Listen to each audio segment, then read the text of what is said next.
Êxodo capítulo 4, verso 18 a verso número 26. Êxodo capítulo 4, verso 18 ao verso 16.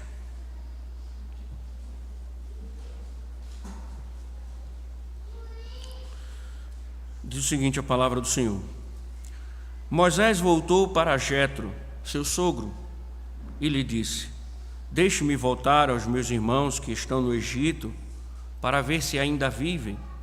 Jetro respondeu: Vá em paz. O Senhor disse a Moisés em Midian: Volte para o Egito, porque já morreram todos os que queriam matar você. Então Moisés tomou a mulher e os filhos, fez com que montassem no jumento e voltou para a terra do Egito. Moisés levava na mão o bordão de Deus. O Senhor disse a Moisés: Quando você voltar ao Egito, trate de fazer diante de Faraó todos os milagres que pus em sua mão. Mas eu vou endurecer o coração de Faraó, para que não deixe o povo ir. Diga a Faraó: Assim diz o Senhor: Israel é meu filho, meu primogênito. E eu digo a você: deixe o meu filho ir, para que me adore. Mas se você não quiser deixá-lo ir, eis que eu matarei seu filho, seu primogênito. Então, estando Moisés no caminho, numa estalagem, o Senhor o encontrou e quis matá-lo.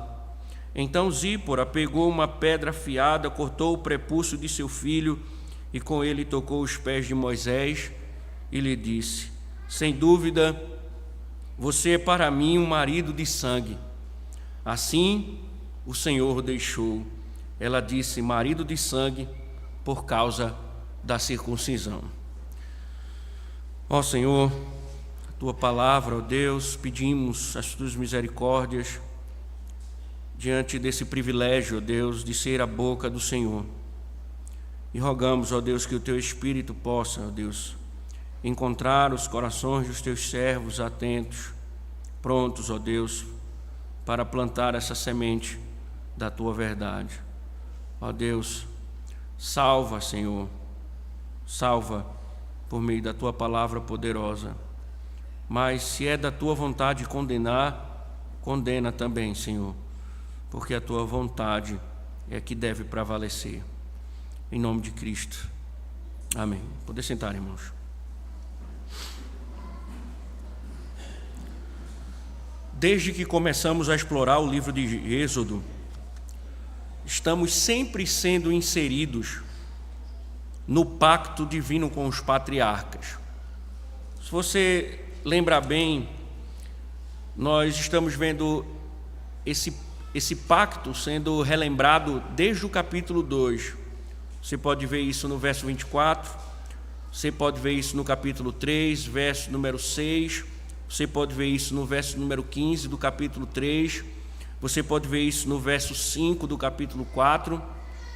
Isto é, nós começamos a explorar o livro de Êxodo e estamos vendo desde o início o Senhor lembrando o pacto divino com os patriarcas.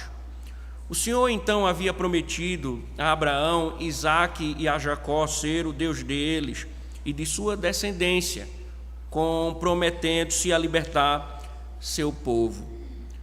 E nós já tivemos oportunidades aqui em outros assuntos de tratarmos sobre os termos da aliança, mas devemos lembrar que quando nós refletimos sobre a aliança divina, nós devemos atentar para o fato de que Deus, embora Ele se comprometa abundantemente com o seu povo em termos pactuais, nós devemos entender que o Senhor, que com tamanha fidelidade se compromete com o seu povo, Ele também mostra que o homem está sobre um compromisso.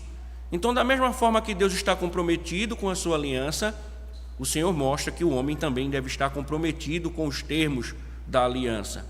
Isso fica claro, irmãos, na circuncisão. Se você voltar para Gênesis capítulo 17, você vai registrar, por exemplo, a aliança de Deus com Abraão. E a primeira parte dessa aliança descreve o comprometimento de Deus para com o seu servo e para com o seu povo. Mas a segunda parte fica claro aquilo que nós falamos.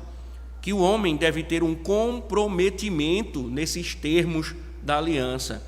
Eu gostaria que você abrisse rapidinho comigo, voltando para Gênesis capítulo 17, para vermos isso mais explicitamente, a partir do verso número 9, quando o Senhor estabelece os termos pactuais e coloca o compromisso de Abraão nos termos da aliança. Observe o que o Senhor diz a partir do verso número 9 de Gênesis 17. Deus disse ainda a Abraão: guarde a minha aliança, você e sua descendência no decurso das suas gerações.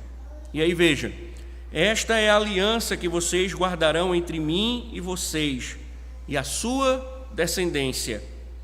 Todos do sexo masculino que estão no meio de vocês deverão ser circuncidados. Ele continua: vocês devem circuncidar a carne do prepúcio. Isso servirá como sinal de aliança entre mim e vocês. O menino que tem 8 dias será circuncidado entre vocês. Todos do sexo masculino nas suas gerações devem ser circuncidados. Também o escravo nascido em casa e o comprado de qualquer estrangeiro que não for da sua linhagem. Deve ser circuncidado o que nasceu em sua casa e o que você comprou com dinheiro. A minha aliança estará na carne de vocês e será aliança perpétua. O incircunciso que não tiver sido circuncidado na carne do prepúcio deve ser eliminado do meio do seu povo, pois quebrou a minha aliança.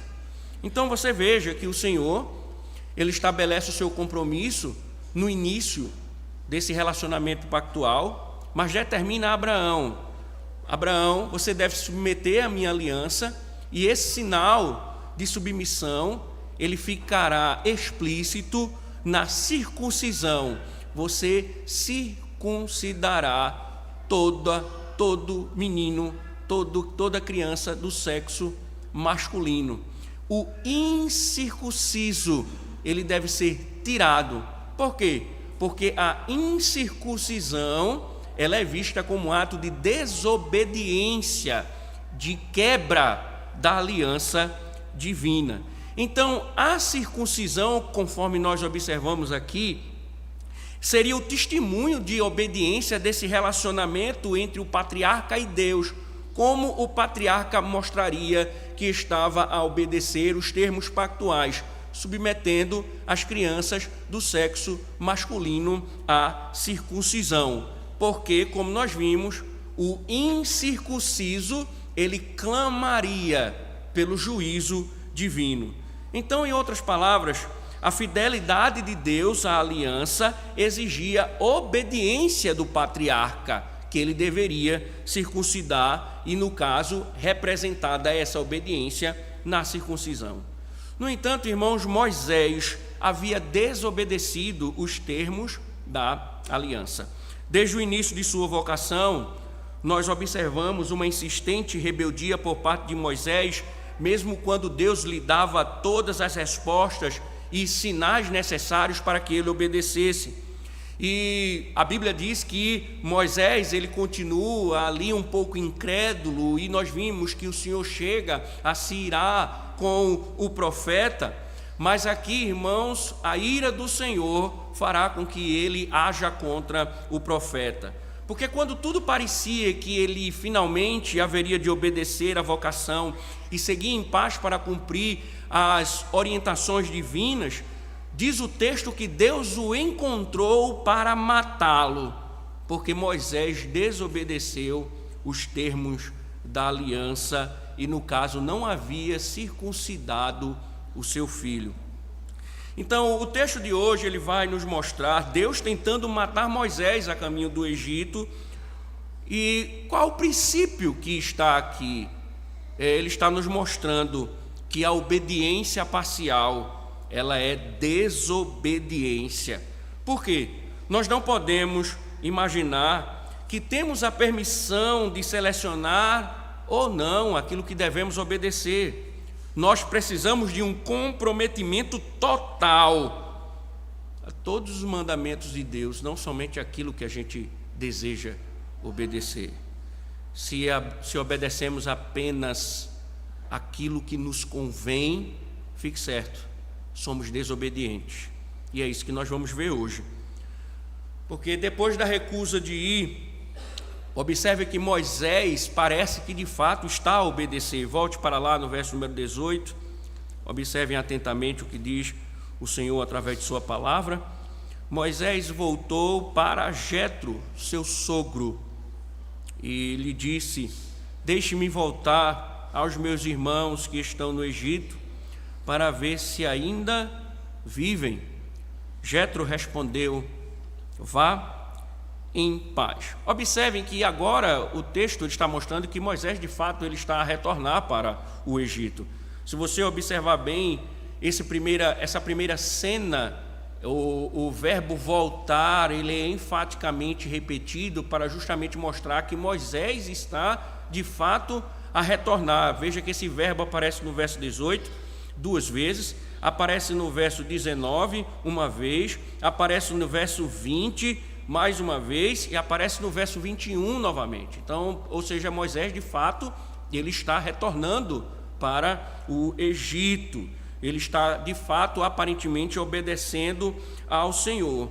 E o Senhor vai mostrar que não existe nenhum tipo de ameaça que ele deveria temer, porque veja no verso número 19, que o Senhor informa a Moisés em Midian, antes da sua partida, volte para o Egito. O Senhor disse a Moisés em Midian: volte para o Egito, porque já morreram todos os que queriam matar você.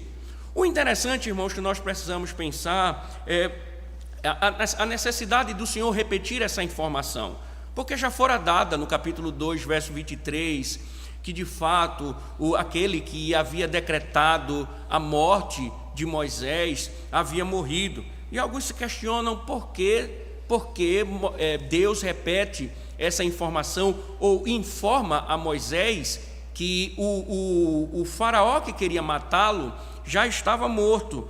Porque a grande pergunta é por que Deus se preocuparia com a segurança de Moisés, uma vez que o Senhor vem dizendo o tempo todo: eu vou com você, eu estarei com você, eu vou auxiliá-lo, eu vou lhe dar poder. O que o texto, na verdade, quer mostrar, irmãos, é que a partir de agora, aqui abre o processo de libertação do povo. A volta de Moisés para o Egito, ela está significando ou sinalizando que o êxodo vai começar. Então, aqui nós estamos vendo as primeiras cenas que vão levar a todo o processo que culminará na libertação do povo. Então, quando Deus ele está dizendo a Moisés: Moisés, o faraó já morreu, volte para o Egito, ele não está ali querendo amenizar a questão para Moisés, mas está querendo mostrar que o processo de libertação ele já começou, e começa com a morte do antigo, e é esse novo faraó que ele vai ter que confrontar. Então a libertação já está tendo o seu início. A partir de agora o Senhor está a começar a libertar o seu povo com o retorno de Moisés para o Egito. Porém, irmãos, antes da partida, Moisés, observe que ele vai tratar questões familiares. Porque Moisés, diz o texto, que ele volta para Jetro, ele vai falar com Jetro, e ele pede a Jetro para voltar. Ele diz: deixe-me voltar aos meus irmãos que estão no Egito, para ver se ainda vivem. Então, observem, não havia mais como ele permanecer em Midian, mas era preciso que ele respeitasse o seu sogro, porque além de sogro, se vocês lembrarem bem, ele era o empregador de Moisés. Moisés era pastor do rebanho de Jetro. Então Jetro, além de ser o seu sogro, ele também era o seu patrão. E aí observem, mesmo com a ordenança divina, mesmo com a lei de Deus dada a Moisés para que Moisés cumpra aquilo que o Senhor tem dado, observem que Moisés aqui mostra implicitamente obediência ao 5º mandamento, que é o honra a teu pai e a tua mãe. Como explica o nosso catecismo na pergunta 124, as palavras pai e mãe abrangem não somente os próprios pais, mas também todos os superiores em idade e dons, especialmente todos os que, pela ordenação de Deus, estão colocados sobre nós em autoridade, quer na família, quer na igreja, quer no Estado.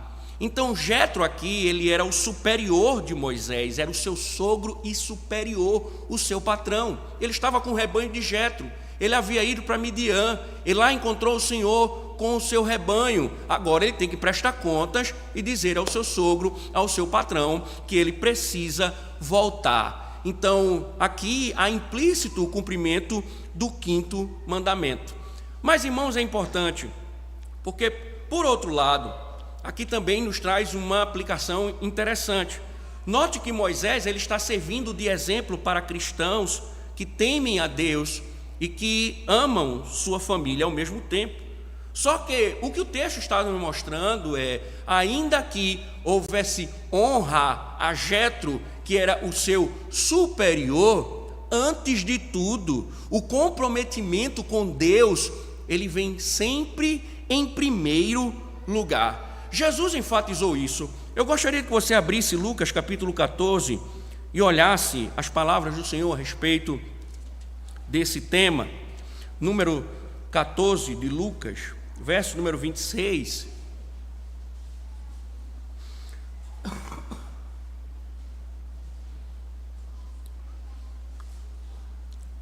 Veja que diz o seguinte, as palavras do Senhor: se alguém vem a mim e não me ama, veja, se alguém vem a mim e não me ama mais do que ama o seu pai, a sua mãe, a sua mulher, os seus filhos, os seus irmãos, as suas irmãs e até a sua própria vida, não pode ser meu discípulo. Veja novamente: se alguém vem a mim e não me ama mais do que ama o seu pai, a sua mãe, a sua mulher, os seus filhos, os seus irmãos, as suas irmãs e até a sua própria vida, não pode ser o meu discípulo ou ser meu discípulo. Observem, irmãos, e as palavras do Senhor Jesus Cristo, elas afirmam que seguir a Cristo requer um comprometimento total na vida, é um comprometimento total da vida, é uma lealdade absoluta que por vezes vai contrariar as expectativas da família. Eu me dedico completamente ao Senhor, eu estou voltado plenamente ao Senhor, e que por vezes isso vai afetar o relacionamento com os nossos familiares. Entendam assim que, por mais que amemos os nossos parentes, eles não podem ser obstáculos para a nossa obediência. Por mais que amemos os nossos parentes, eles não podem ser obstáculos para a nossa obediência. Claro, irmãos, que isso não significa hostilidade. Nós precisamos, para honrar o 5º mandamento, nós precisamos respeitar as autoridades, também respeitar os nossos familiares, principalmente aqueles que não são cristãos. Agora, nenhum deles está acima da lei de Deus. Nosso comprometimento, antes de tudo, ele é um comprometimento com o Senhor. Meu compromisso com o Senhor, ele vem antes do meu comprometimento com as minhas relações familiares. Entendam, irmãos, o 5º mandamento, ele está em submissão aos 4 primeiros mandamentos. Em cumprir o 5º, 6º, 7º, 8º, 9º e o 10º, violando os 4 primeiros, é um ato de desobediência ao Senhor. Então, nessas questões familiares, fica claro nas Escrituras que o meu amor pelo Senhor, ele deve estar acima do meu relacionamento com os meus familiares. Irmãos, Nosso compromisso, antes de tudo, é com o Senhor. Que isso fique claro, irmãos, porque a Escritura deixa isso claro. A Escritura, ela deixa isso claro. Seu marido não está acima de Deus. Sua esposa não está acima de Deus. Seu pai, sua mãe, seu tio, sua tia, sua avó, seja lá que for, eles não estão acima de Deus. Quem legisla é Deus sobre sua vida. Qualquer legislação que faça com que você viole o primeiro mandamento de amar a Deus, você não deve se submeter, porque senão você amará mais os seus familiares do que a Deus. Que isso fique claro, irmãos, pois por vezes nós nos deparamos com alegações de que são os nossos familiares que impedem ou que fazem com que nós não cumpramos aquilo que Deus ordena. É a mulher que não congrega, é a mulher que não comunga da igreja, é a mulher que não participa da comunhão da igreja, é a mulher que não tem nenhum relacionamento na igreja porque o seu marido impede, é o marido que não tem nenhum comprometimento com a verdade de Deus porque alega que a esposa impede, e tantas outras situações. Mas o que Deus está dizendo é: o nosso amor pelo Senhor, ele deve estar acima dos outros amores. Jetro, eu vou voltar para o Egito, e ele não poderia impedir. Irmãos, devemos tomar cuidado, principalmente porque isso muitas vezes é feito no dia do Senhor. Nossos familiares são usados como desculpas para nós não adorarmos ao Senhor. Nós usamos os nossos familiares como quebra do quarto mandamento: papai, mamãe, titio, titia, vovó, vovô, filhos, esposas, e eles começam a legislar acima de Deus, mas eles não são o nosso Deus. Eu vou voltar, Moisés, eu vou voltar, Jetro, para o Egito. Essa é a vontade do Senhor. Então, domingo que vem é dia dos pais.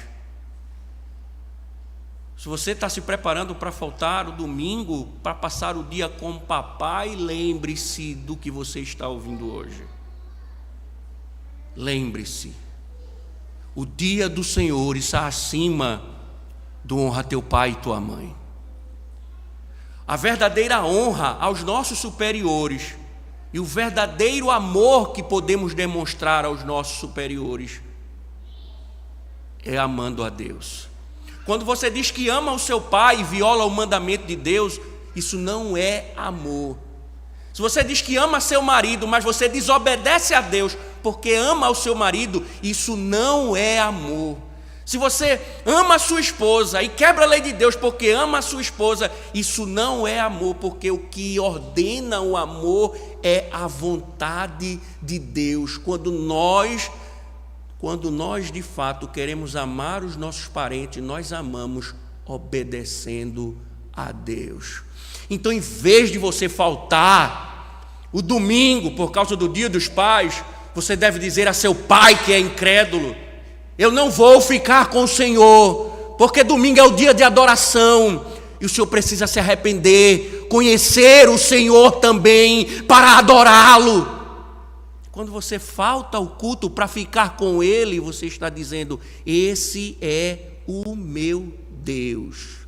Isso não é amor. Você está dizendo ao seu parente: o dia do Senhor não é tão importante assim. A adoração ao Senhor não é tão importante assim. Mas chama a atenção, irmãos, a desculpa de Moisés, porque Moisés diz no verso 18: deixa eu ir para ver se os meus parentes ainda vivem. E aqui já sinaliza um pouco do que vai acontecer no texto. deixa eu ir, Jetro, porque eu preciso ver se os meus parentes ainda vivem. Não corresponde com a verdade. Vocês sabem que isso não corresponde com a verdade, porque ele voltaria não para atestar que seus parentes viviam, mas para resgatá-los da escravidão. Eles sabiam que os parentes estavam vivos. Então, a pergunta é, por que ele faltou com a verdade? Porque ele não disse a Jetro, eu estou indo para libertar o povo. Por que ele não disse? Por que ele faltou com a verdade? O texto está nos mostrando, irmão, parece que Moisés, ele ainda não estava certo de que Deus estava falando a verdade. Parece que Moisés ainda está um pouco preocupado com aquilo que de fato Deus havia dito com relação à libertação.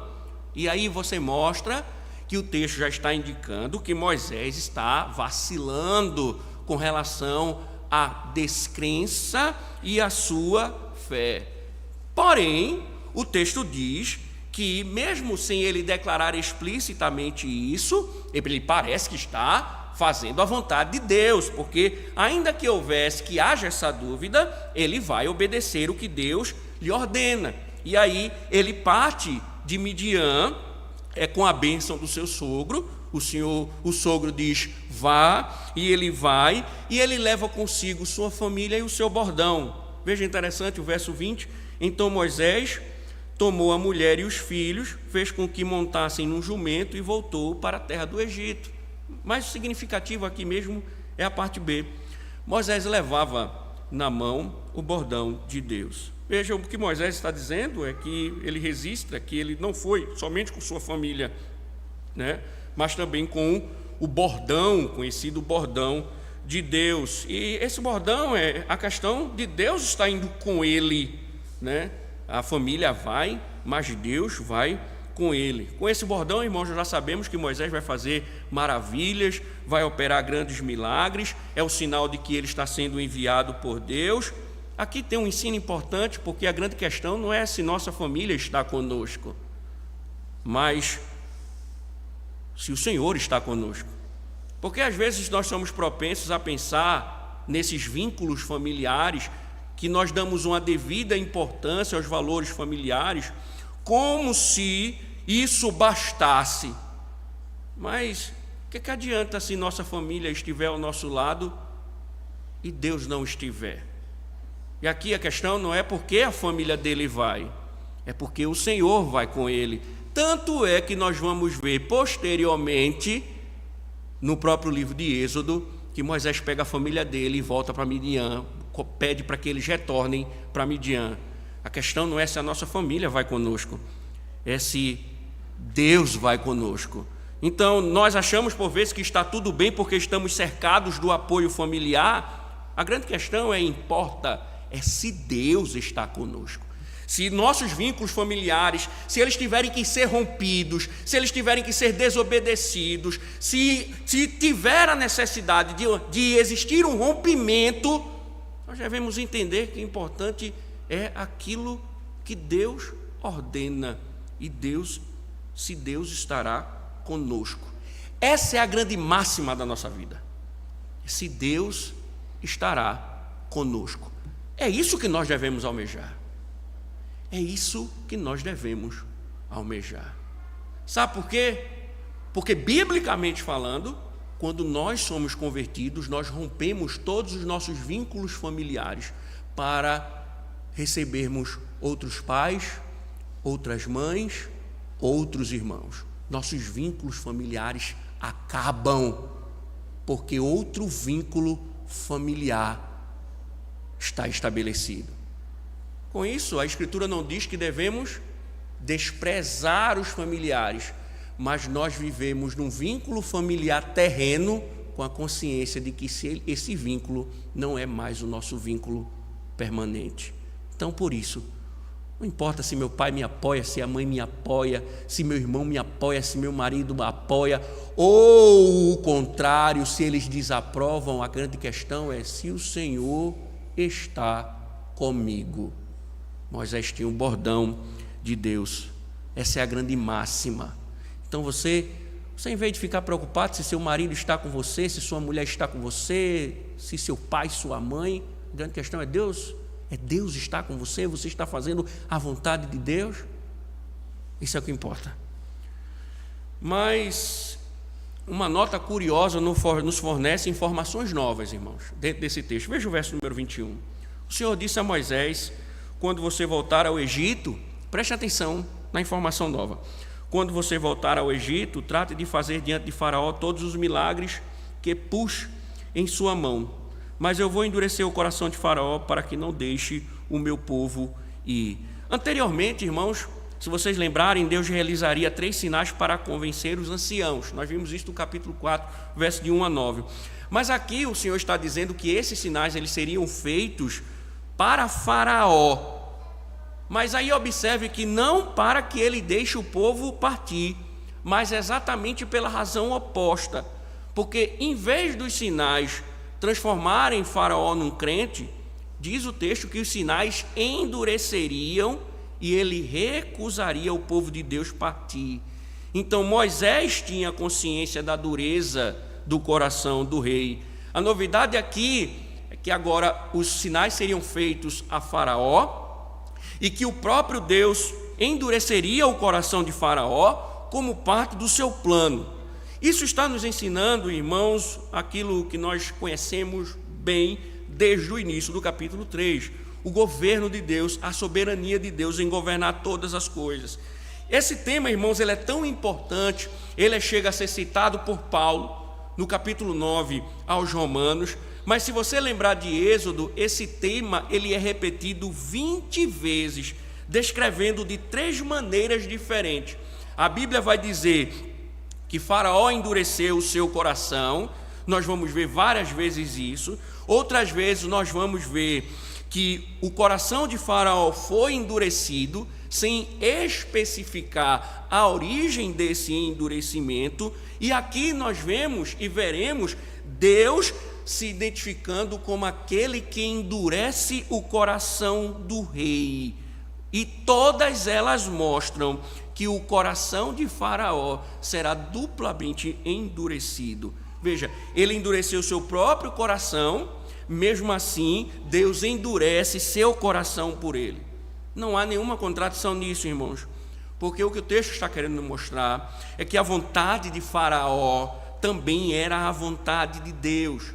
Deus não apenas sabia que Faraó se recusaria a deixar o povo ir, mas Deus ordenou isso. Isso deveria acontecer ou vai acontecer. Então, o que nós devemos pensar? Como seres humanos feitos à imagem de Deus, nós fazemos uma escolha real de aceitar ou de rejeitar a Deus, mas até a escolha que fazemos é governada pela vontade soberana e eterna de Deus. Isso para nos mostrar, irmãos, nesse texto, que nós estamos falando de um homem poderoso, nós estamos falando da maior potência, nós estamos falando daquele que governava, que tinha todo o poder, toda a riqueza, toda a glória, inclusive era visto como um Deus para o Egito. E aqui nos mostra que esse homem tão poderoso e que todos os homens não age soberanamente sem a mão divina. Há o governo da mão divina por trás de qualquer governo humano, por mais soberano que seja. Isso nos mostra, irmãos, que há um governo absoluto sobre tudo e todos e sobre os corações humanos. É interessante porque o Peter Enns, ele escreve, comentando esse texto, dizendo: a libertação de Israel do Egito é totalmente obra de Deus e ocorreu sob seu controle absoluto. O êxodo iminente é um drama do qual Deus é o autor, produtor, diretor e protagonista. Até mesmo quando Faraó subiu ao palco, Deus recebeu todo o aplauso. Por quê? Porque estava governando o coração do rei. O êxodo, então, aconteceu inteiramente para a glória divina. Isso é importante, irmãos, porque quando nós olhamos para o mundo, nós olhamos os governos, por exemplo, nós pensamos, quantos homens maus. Se você olhar para a política brasileira, você se escandaliza com tudo que você vê, a pilantragem, a safadeza por todos os lados, os homens taxando a população, enriquecendo a população com impostos, empobrecendo a sociedade. E nós muitas vezes nos esquecemos que Deus, Ele está governando sobre todas as coisas. Pensem na Venezuela, por exemplo. O seu ditador parece ser aquele que tem todo o poder. Mas Nicolás Maduro, sabendo ou não, está sendo governado por Deus, porque Deus é de fato o protagonista da história.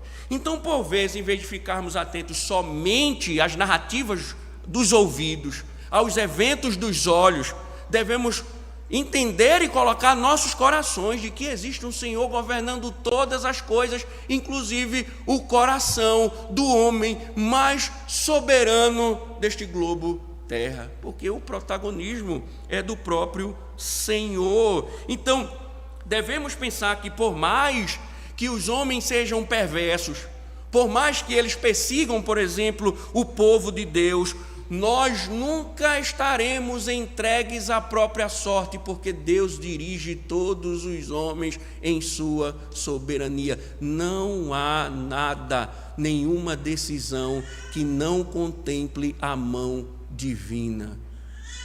Nem o homem mais cético escapa do governo de Deus. Isso também nos fala uma coisa importante, irmãos. Aquele seu parente mais cético, aquele seu filho mais incrédulo, aquela sua filha mais incrédula, aquele seu marido mais incrédulo, aquela pessoa que você tanto ama, que parece ser tão duro de coração, que não se submete à vontade divina, tenha certeza, Deus tem o coração deles em suas mãos. Por mais duro que ele pareça ser, Deus é Senhor sobre eles. O governo de Deus se estabelece. Por isso que a Escritura diz que nós não devemos converter ninguém. Nós não somos o Espírito Santo. O que a Bíblia diz é que nós devemos pregar, não objetivando mudar o coração, pois somente Deus muda ou não, segundo a sua vontade.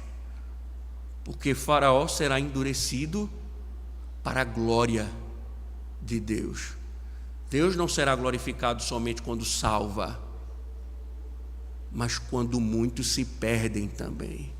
A glória de Deus estará no inferno, no clamor das almas. Deus será glorificado com aqueles que padecem e padecerão eternamente no inferno. E aí, irmãos, essa soberania pode ser que talvez crie em nós um medo, mas não é o objetivo.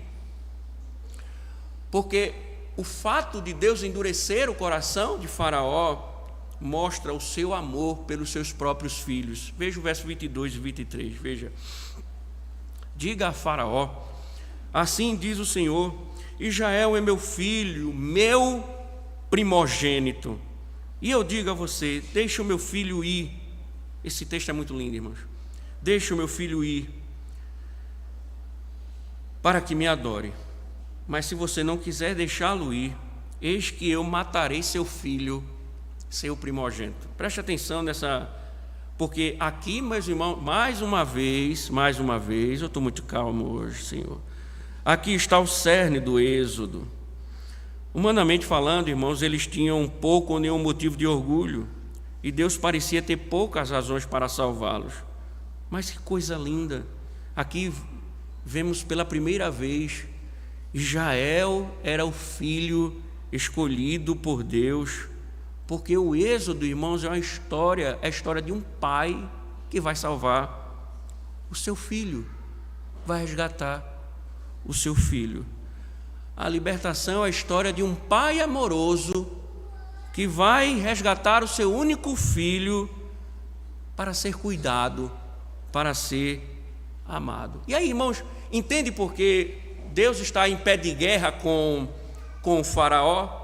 Porque para Faraó, os hebreus não passavam de escravos. Para Deus, Israel era o filho.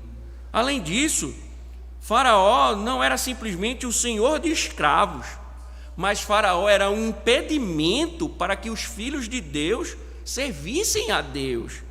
E em vez de serem livrados para chamar Deus de Pai, os israelitas estavam sendo obrigados a chamar Faraó de Senhor. Então Deus exigiu: é meu filho, ele deve ser liberto para que ele volte e me sirva. Ele tem que libertar o meu filho, para que meu filho de fato tenha um pai verdadeiro, para que eu como pai assuma de fato a paternidade deles, e eles venham me servir, eles venham me adorar. Eu quero a adoração do meu filho primogênito. Não é interessante, irmãos? O grande tema de Êxodo: Deus salva o seu filho da escravidão para que ele possa servi-lo. Se você despreza a adoração, você está rejeitando o propósito de Deus para a sua vida. E aí, meus irmãos, com calmo, sereno e tranquilo, diante das ênfases que estamos vendo em Êxodo sobre o tema, você não descanse não, porque vai ser Êxodo todinho essa aplicação. Deus salva o seu povo para a adoração. E domingo a domingo, esse tema está sendo exposto e continuará sendo exposto. Isso não perturba, meu irmão, a sua mente ao ponto de fazer você refletir sobre o culto? Não pesa na sua consciência a sua negligência com o culto? Não pesa sobre sua alma esses princípios? Isso não mexe com a sua consciência? Quando você falta ao culto, isso não lhe afeta? Quando você não vem para o culto por causa da sua esposa, isso não dói na sua consciência? Quando você não vem para o culto por causa do seu marido, isso não dói na sua consciência? Mesmo com toda a exortação do Senhor, isso não provoca a sua consciência? Quem despreza a adoração, irmãos, despreza a salvação. Você foi chamado, salvo, para adorar. Se você não adora, você está desprezando aquilo que há de mais valoroso, a redenção. E não é admissível, irmãos, que depois de tantos sermões e de tantos sermões que ouviremos, ainda alguém não consiga ser perturbado na sua alma sobre a negligência com o culto. Talvez, meu irmão, seja que o seu coração já esteja endurecido para servir de palco para a ira divina. Talvez essa dureza já seja palco que a ira divina desfilará. Talvez seja isso. E aí, irmãos, observem que esse aspecto é muito importante, porque o relacionamento de pai e filho entre Deus e Israel também vai explicar algo importante, porque os juízos que ele vai executar sobre o Egito são juízos severos. Aqui, irmãos, Deus está anunciando, preste atenção nisso aqui, Deus está anunciando a 10ª e última praga, que custaria a vida do herdeiro de Faraó e de todos os primogênitos do Egito. Você vai ver na 10ª praga que Deus vai matar o primogênito de Faraó e vai matar todos os primogênitos dos egípcios. Ai, que Deus mais duro! Que Deus mais duro! Quer que tenha a ver o filho do povo? Quer que tenha a ver o filho de Faraó? E aí, irmãos, para nós entendermos, isso era primeiro necessário para convencer o rei, mas este castigo, irmãos, que parece ser injusto, ele é justíssimo. Sabe por quê? Porque aqui é olho por olho, filho por filho. Israel estava oprimindo e matando o Filho de Deus na escravidão.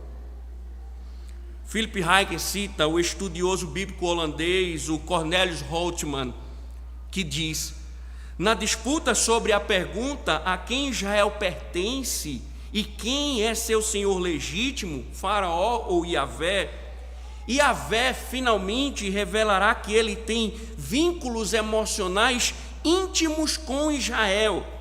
É melhor que Faraó entenda que para Yahvé, Israel não é apenas o seu servo, mas que ele também é amado por ele. Faraó será atingido então no seu ponto mais sensível, o ponto em que ele mesmo atingiu Yahvé no seu amor pelo primogênito.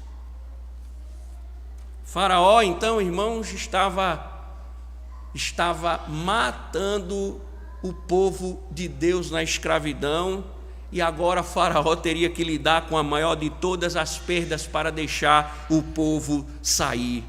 O ciúme de Deus, irmãos, para com seus filhos e os seus propósitos não pouparam a vida do menino. O amor de Deus e a adoração é algo tão importante para Deus que uma criança teve que morrer para o seu povo prevalecer. E você simplesmente desprezando o dia do Senhor, dia da adoração, dia em que Ele mostra a sua compaixão, o dia que Ele revela o seu amor, o dia que Ele revela a sua graça, e você simplesmente desprezando tudo isso. Você acha que isso vai parar onde? Você acha que isso vai parar onde? Você acha que isso não trará consequências? Nenhuma desobediência tão deliberada será privada do juízo divino. Vai custar o filho de Faraó por ele não obedecer e oprimir o filho de Deus. O filho de Faraó vai morrer. Mas observe o que acontece a seguir, irmãos, verso 24. Estando Moisés no caminho, numa estalagem, o Senhor o encontrou e o quis matá-lo. O que o texto está dizendo é que Moisés aparentemente foi de volta para o Egito, ele para numa estalagem em algum lugar, já era noite, ele foi pernoitar, e diz que lá Deus se tornou o adversário do profeta. A Bíblia diz que Deus quis matá-lo. Aqui os estudiosos se debruçam, porque alguns pensam que Moisés pode ter ficado enfermo, alguma enfermidade atacou severamente Moisés, mas outros estudiosos preferem pensar que, da mesma forma que Deus apareceu a ele em Horebe, provavelmente o anjo do Senhor apareceu ali novamente, porque Zípora vê, então houve alguma aparição, Deus foi lá onde ele estava, intentando matá-lo, mas a grande discussão no texto não é a forma como Deus iria fazer, não é como Deus iria matá-lo, mas o porquê. Essa é a grande questão do texto. Porque Moisés havia sido comissionado e matá-lo colocaria todo o êxodo em risco. Deus estava enviando o seu profeta para libertar o povo e matá-lo colocaria tudo em risco. Mas o ponto é que Moisés estava sob a ira de Deus porque não havia circuncidado o seu filho. A Bíblia não deixa isso explícito aqui, mas sinaliza pelo que se segue. Veja no verso de número 25 e 26. Então Zípora pegou uma pedra afiada, cortou o prepúcio de seu filho, e com ele tocou os pés, A tradução seria jogou. Ela cortou, pegou o pedaço de carne molhado com sangue e jogou nos pés de Moisés até tocá-lo. Jogou nos pés de Moisés e lhe disse: sem dúvida você é para mim um marido de sangue. Assim o Senhor o deixou. Ela disse: marido de sangue, por causa da circuncisão. Veja, irmãos, o que o texto diz é que, agindo com coragem e determinação, ela provavelmente viu o que estava acontecendo, ela sabe do que se trata, ela age com coragem, determinação. Zípora sai, pega o prepúcio do seu filho, corta, circuncida ele, pega o pedaço da carne com sangue e joga em direção a Moisés e diz a Moisés: tu és um esposo sanguinário. Irmãos, não me peçam para um significado mais aprofundado, porque esse termo técnico ele é incerto, ninguém se aventura a definir o que ela quis dizer com tu és o esposo sanguinário. O grande ponto, na verdade, é que o que salvou Moisés foi a circuncisão do seu filho. Então, o anjo estava lá para matá-lo, Deus estava atacando ele, e estava atacando ele porque ele deixou de circuncidar seu filho. Por isso, quando ela corta o prepúcio de Gerson, a circuncisão seria a única forma de salvar Moisés, porque Moisés quebrou os termos da aliança, ele não circuncidou o seu filho. Pensem comigo, irmãos, Deus foi muito paciente quando Moisés recusou ir para o Egito, porém quando ele recusou circuncidar seu filho, Deus ameaçou tomar a sua vida. Literalmente, irmãos, tratava de uma questão de vida ou morte, porque, em primeiro lugar, a circuncisão era um sinal que indicava que a pessoa era membro da comunidade de Israel, era prova de sua filiação em Israel. Portanto, irmãos, se Moisés pretendia servir a Deus, o Deus de Abraão, ele tinha obrigação, como Deus ordenou, obrigação pactual de circuncidar seus filhos. Se ele queria tirar o povo do Egito, ele mesmo precisava cumprir a aliança. Logo, uma obediência parcial é desobediência. Como ele poderia, irmão, ser profeta de Israel se negligenciasse sua responsabilidade espiritual com sua própria família, deixando-a de incluir ou deixando de incluí-la na salvação de Deus? O não cumprimento da aliança, da circuncisão por Moisés, quase lhe custou a vida. Isso, irmãos, poderia já de cara mostrar nossa responsabilidade sobre nossos filhos. Nós temos uma responsabilidade que Deus nos deu, porque eles são filhos da aliança. Nós devemos tratá-los como tal. Nós devemos cumprir os termos da aliança e conduzi-los diante do Senhor. Mas nós não nos preocupamos com isso. Nós juramos aqui no batismo, dizer que vamos trazer. Quantos pais não mentiram aqui e seus filhos não vêm ao culto porque eles não trazem, desobedecendo a ordem de Deus? Quantos pais não se preocupam com o batismo dos seus filhos? Quantos pais não se preocupam com a educação dos seus filhos? Deus intentou matar Moisés por causa da quebra dos termos da aliança.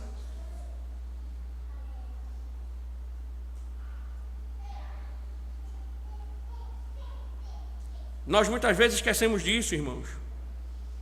E aí por isso que nós muitas vezes banalizamos o batismo, nós banalizamos os juramentos, nós tiramos do culto as crianças para uma salinha, nós acabamos esquecendo dos nossos filhos em termos da aliança, e Deus quis matar Moisés porque Moisés não circuncidou o seu filho.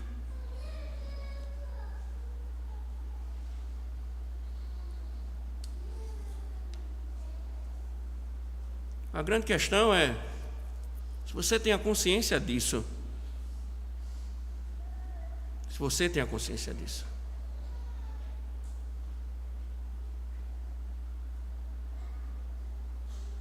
se você tem a consciência disso, isso vai ficar mais pesado nas próximas exposições. Nós vamos ver isso mais intensamente também. Por quê? Porque o Êxodo, ele prefigura os sacramentos. Ele prefigura os sacramentos. Ele aponta para os sacramentos. E aí vamos ver esse tema ser desenvolvido. Mas fico alerta. Deus que matar Moisés, porque ele não cumpriu os termos da aliança. Você acha, como Deus está enxergando sua negligência com seus filhos? Como é que Deus está vendo sua desobediência nos termos do pacto? Como é que Deus está vendo sua educação, a educação dos seus filhos no culto? Como você tem tratado o culto, como você tem... Você traz sua criança e bota o quê? O YouTube para ele assistir na hora do culto? Você bota um caderninho para ele ficar desenhando patati, patatá, Peppa na hora do culto? Você acha que Deus não está vendo isso? É isso que você está ensinando ao seu filho? Meu filho, não é tão importante o culto, não. Vá desenhar. Vá desenhar. Vá brincar. É isso que nós estamos ensinando?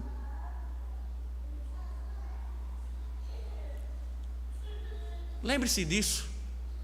O Senhor o encontrou e quis matá-lo. E aí, irmãos, esse é o princípio. Não, mas é porque é aquela questão, né?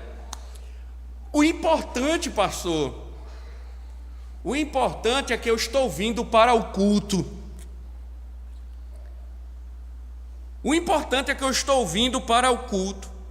Moisés recebeu a ordenança do Senhor para ir libertar o povo. Ele iria libertar o primogênito de Deus, mas havia negado a aliança. Ele poderia ter dito: Senhor, quanto radicalismo, eu já não estou te obedecendo, eu estou indo para o Egito, minha família está aqui em cima de um jumento, eu estou com o teu bordão, quanto exagero, eu não estou obedecendo a tua ordem. E aí a gente começa assim: ah, pastor, mas o importante é que ele está no culto, o importante é que eu estou vindo. E aí, irmãos, nós devemos pensar: obediência parcial é desobediência. Assim como não existe meia mentira é uma mentira inteira, meia verdade é uma mentira inteira, não existe meia desobediência, meia obediência, é tudo desobediência. Por quê? Porque nós temos a tendência de obedecer aquilo que queremos ou da forma que queremos, e por isso é assim. O importante, pastor, se ele está correndo no culto, se ele está usando o YouTube, se ele está desenhando, não importa, o importante é que ele está no culto. O importante é que eu estou no culto com ele. Ah, pastor, veja bem, não seja tão radical. E aí, irmãos, nós começamos a cumprir a lei de Deus com parcialidade, achamos que estamos obedecendo a Deus.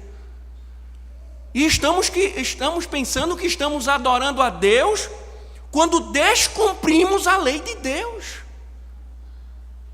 E aí, irmãos, é alguém que também diz assim: eu vou cultuar pela manhã, mas à noite eu não vou, mas eu cumpri a lei do Senhor. Eu cumpri o quarto mandamento. Ah, eu não vou de manhã para o culto, eu vou só à noite, mas eu obedeci o quarto mandamento. E ele começa a criar suas próprias leis, a sua própria forma de obedecer ao mandamento de Deus. Ele viaja, ele passa o final de semana numa praia, aí ele usa a praia o dia todinho, o domingo todinho, para ir numa praia. Aí ele diz: não, mas eu não estou cumprindo, eu não estou guardando o dia do Senhor durante os outros meses, porque eu não posso pegar um domingo e curtir uma praiazinha. Então ele começa a fragmentar a lei de Deus, ele começa a interpretar a lei de Deus e começa a cumprir a lei de Deus com parcialidade. E aí, irmãos, não existe esse negócio de observar a lei de Deus pela metade. como por exemplo o dia de adoração. Se a adoração no dia do Senhor é dedicar o dia todo ao serviço, participar da metade dele, não te faz um servo fiel, mas um desobediente hipócrita. Será que Deus vai ter que te encontrar e te ameaçar? E aí, irmãos, talvez o anjo da morte não seja o teu hóspede, mas será que tuas constantes enfermidades, tuas lutas sentimentais, tuas crises financeiras, será que isso não é já a visita do Senhor? Não é o Senhor te visitando e exigindo arrependimento? Agora, se está tudo bem, pior ainda, porque significa que o teu coração foi endurecido, e a morte é um caminho inevitável. Veja, irmãos, talvez não a morte física, mas a espiritual. Possa ser que esse desprezo pelas coisas de Deus, pelo culto, pela reunião de oração. Os puritanos diziam que a reunião de oração durante a semana na congregação era um oásis para o povo de Deus.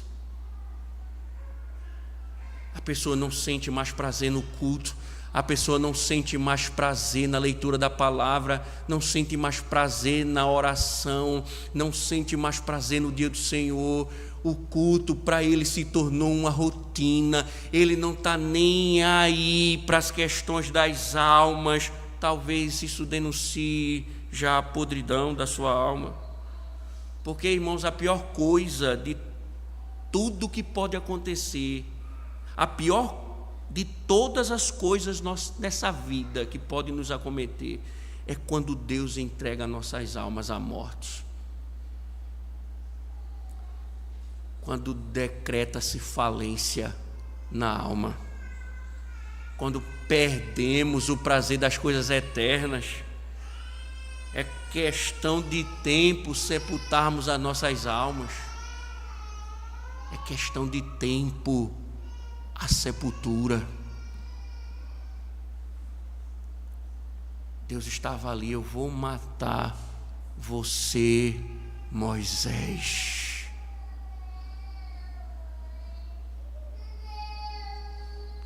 Quantos talvez aqui já não estão mortos, apodrecidos, porque desprezaram a lei do Senhor, porque vivem a obedecer a Deus da forma que querem, andam do jeito que querem, obedecem a Deus quando querem, estão mortos. Meu irmão, se você não sente mais prazer nas coisas espirituais, ligue o alerta. Você pode estar morto. O juízo de Deus já está sobre a sua alma.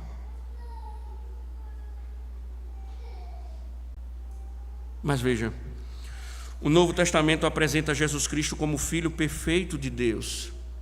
Existe um caminho para sermos salvos. Para você, se você está escutando isso, Deus ainda te dá mais uma chance. Porque o Filho perfeito de Deus, ele serviu ao Pai com dedicação.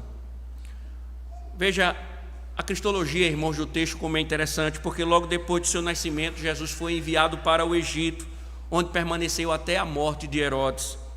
Seu retorno subsequente para Israel lembrou Mateus da promessa do Antigo Testamento: do Egito chamei o meu filho.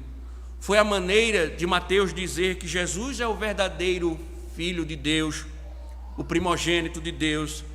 E diz Marcos que ele foi circuncidado para obedecer a Deus. Mas a circuncisão do filho de Moisés mostra também que sem derramamento de sangue não há remissão de pecado. Deus usou esse encontro na estrada de volta ao Egito para ensinar a Moisés as exigências básicas da salvação. Embora o texto tenha dito que Deus procurou matá-lo, a intenção de Deus era lhe dar uma experiência maravilhosa. Primeiro, Deus mostrou a Moisés que o salário do pecado é a morte. O salário da desobediência a Deus é a morte. Andar desobedecendo a Deus é trilhar o caminho de morte. Mas então a ira de Deus foi desviada pela circuncisão. E o sangue é mencionado especificamente porque não pode ser libertado da morte. E Moisés teve de ser tocado pelo sangue de um sacrifício e assim se identificar com ele. Ele precisou ser tocado pelo sangue do seu filho para ser liberto da morte. Não era um sacrifício pleno, é claro. Mesmo assim, aquele pedaço de pele circuncidada representava toda a pessoa de Gerson, que foi oferecida em lugar de Moisés.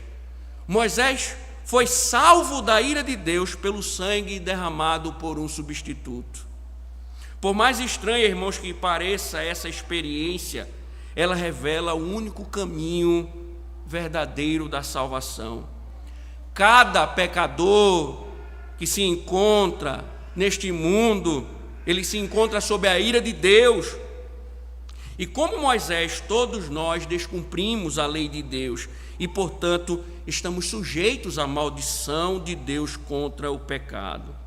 A única maneira, meus irmãos, em que podemos ser salvos da morte é se a ira de Deus for desviada de nós, o que só pode acontecer por meio de um ato de sangue. E foi exatamente isso que Jesus providenciou na cruz, um sacrifício perfeito pelo pecado, oferecido por meio do derramamento do seu próprio sangue. Ao morrer em nosso lugar, Jesus desviou a ira de Deus contra o nosso pecado.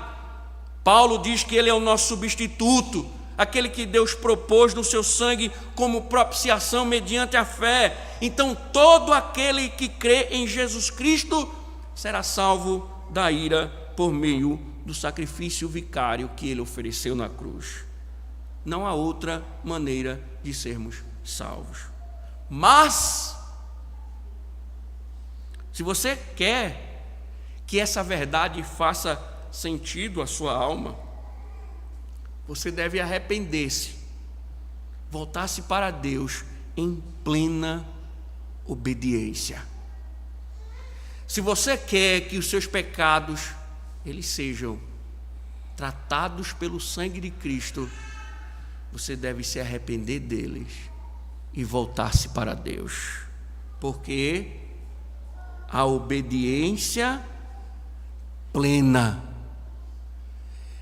é a nossa única resposta a tão grande salvação. Não adianta sair do Egito ou de Midian, seguir o Egito, em direção ao Egito, com um bordão de Deus, alegando a presença de Deus, quando não há circuncisão. Obediência parcial é desobediência. Oremos. Ó Senhor, obrigado, Deus, pelas suas misericórdias sobre nós, os teus mandamentos, Senhor. Firma nossa vida Senhor, para obedecermos ao Senhor, não aquilo que queremos, mas aquilo que o Senhor ordena. Toda a tua palavra, Deus, em nome de Cristo, que as tuas palavras permaneçam em nós. Amém. Em resposta